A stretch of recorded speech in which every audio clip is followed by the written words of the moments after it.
In this video, I'll show you how to enable SoFi Roundups. First, sign into your SoFi account and open your checking and savings account.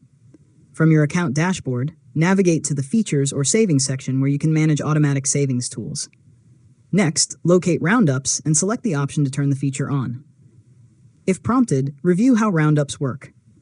Every eligible debit card purchase is rounded up to the nearest dollar, and the difference is transferred to your selected savings destination.